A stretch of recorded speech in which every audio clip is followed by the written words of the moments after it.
नमस्कार दर्शक बंधु शुभ सकाळ। आज हेउचे अक्टोबर मास 23 तारिख गुरुवार। चलंतु नजर पकाइनेबा देश विदेशर किछि गुरुत्वपूर्ण खबर उपरे। आजिर प्रथम खबर, ओडिशा को माड़ी आसुची बड़ लघुचाप। गोटे नुहे लगातार माड़ी आसुची 3टी लघुचाप। लघुचाप को नहीं आकलन करछन्ती पाणीपाग विशेषज्ञ शरद साहू। गोटे लघुचाप सृष्टि होईची जहाँकि एबे सक्रिय रहिची। 26 तारिख बेलू द्वितीय लघुचाप सह 29 तारिख बेलू तृतीय लघुचाप सृष्टि होई वर्षा हेबार बोली संभावना रही। एथिपाई सारा राज्य में झिपझिपि वर्षा एवं घड़घड़ी लगी रहिबो बोली पाणीपाग विशेषज्ञ माने आकलन करछन्ती। तेबे परवर्ती खबर, महिलांक पई एक खुशी खबर। दीपावली परे पुणी सस्ता है सुना एवं रूपा। ग्राहक मानक मिला सामान्य आश्वस्ति। सुना एवं रूपा दर रे लागिला एक ब्रेक। आज 24 कैरेट सुना मूल्य 10 ग्राम प्रति 3380 टका कमी बेले 22 कैरेट सुना मूल्य 3100 टका कमी। सेहीपरि भारतीय बजार आज 24 कैरेट सुना मूल्य होउची 1,27,200 टका एवं 24 कैरेट सह 22 कैरेट मध्य कमी, जार मूल्य 1,16,600 टका को पहुंची। सेहीपरि रूपा मूल्य मध्य 2 लाख टंका कमी 1,62,000 टका होईची, जहाँकि ग्राहक मानक सामान्य आश्वस्ति देइची। तेबे परवर्ती खबर, राष्ट्रपति सुरक्षा है बड़ त्रुटि।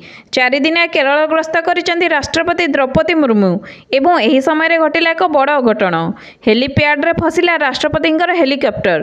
प्रमादम स्टाडियम हेलीपैड रे धसकी जिबा फल रे फसी रहिला तांकर हेलिकप्टर। एहाकू पुलिस एवं अग्निशम बाहिनी मिसिकरी बाहर करचंती। एहाकू नै तुरंत जांच करिया पई सरकार एक कमिटी गठन करचंती। तेबे परवर्ती खबर, भयरे थरिलाणी पाकिस्तान। भारत को आक्रमण करने पाई 10 थर भाविबो एबे पाकिस्तान, नचेत ताहार परिणाम भयंकर हेबो। कारण पाकिस्तान को धूली चटाइथिबा S-400 मिसाइल एबे भारतीय वायुसेना को फेरुची। रूसियार एही मिसाइल भारत पाकिस्तान युद्ध बेले तार करामती देखाइथिला। ऑपरेशन सिंदूर समय रे भारत एही मिसाइल व्यवहार करी पाकिस्तान सबु ड्रोन को तळको खसाई देइथिला। वर्तमान रूसिया ठारू आहुरी S-400 मिसाइल किनिबो पई योजना करिछि भारतीय सरकार। एने आलोचना सरिथिला बेले प्राय 10,000 कोटी टंकार S-400 मिसाइल रूसिया ठारू किनिबो भारत, जहाद्वारा भारतीय वायुसेना आहुरी मजबूत हेबो। तेबे परवर्ती खबर, तमिलनाडु को माड़ी आसुची एक बड़ साइक्लोन। लगाण वर्षा बेहाल हेलाणी तमिलनाडु। आगु को आसुची एक बड़ साइक्लोन, सेथिपाई सरकार चिंता बढ़ी। अनेक जिला को मध्य रेड अलर्ट जारी कर दिया जाइछि। या सहित स्कूल कॉलेज मध्य छुट्टी घोषणा करचंती तमिलनाडु सरकार। तमिलनाडु रे उत्तर पश्चिम मौसुमी प्रभाव में वर्षा लगी रही बेले परिस्थिति आहुरी खराब हेबो बोली सूचना दियाइचंती। तेबे परवर्ती खबर, नुआपड़ा निर्वाचन को नहीं आसला एक बड़ खबर। नुआपड़ा उपनिर्वाचन सरिला प्रार्थीपत्र जांच। 19 जन प्रार्थीपत्र मध्य 5 जनकर नाकच होईची। 14 प्रार्थींकर नामांकन कायम रही। नामांकन नाकच होइथिबा 5 जन प्रार्थी हेउचंती स्वाधीन। राज्यर 3 प्रमुख राजनैतिक दल प्रार्थी भाजपारू जय ढोलकिया एवं बीजेडी स्नेहागिनी छुरिया सह कांग्रेस घासीराम माझी प्रार्थीपत्र बलवत्तर रही। तेबे परवर्ती खबर, साधारण लोकंकु लागिला एक बड़ झटका। टमाटो किलो पहुँचला 700 टंका। पाकिस्तान में टमाटो मूल्य एक नुआ स्तर में पहुंची। लाहौर एवं कराची सह अनेक सहर गुड़िक टमाटो किलो 100 टंकारु 700 टंका रेकर्ड सृष्टि करिछि।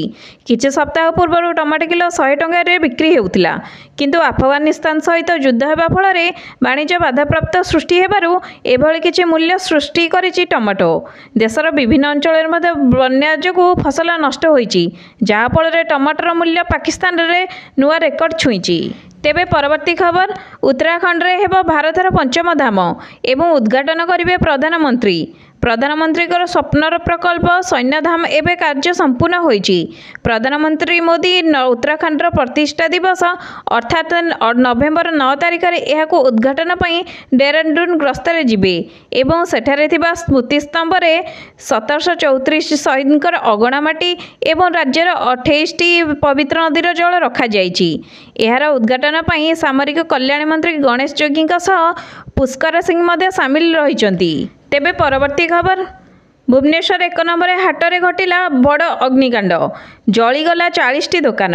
राजधानी भुवनेश्वर सबुठारु बड़ हाट यूनिट 1 रे घटिला एक बड़ अघटन। कौन एक तेजराज दुकान आरंभ होइथिला निया। ପ୍ରାୟ 40ଟି ଦୋକାନକୁ ଧ୍ୱଂସ କରିଦେଇଛି। ଫଳରେ ବ୍ୟବସାୟୀମାନଙ୍କର ଲକ୍ଷାଧିକ ଟଙ୍କା ସହିତ ସମସ୍ତ ସାମଗ୍ରୀ ମଧ୍ୟ ପାଉଁଶ ହୋଇଯାଇଛି।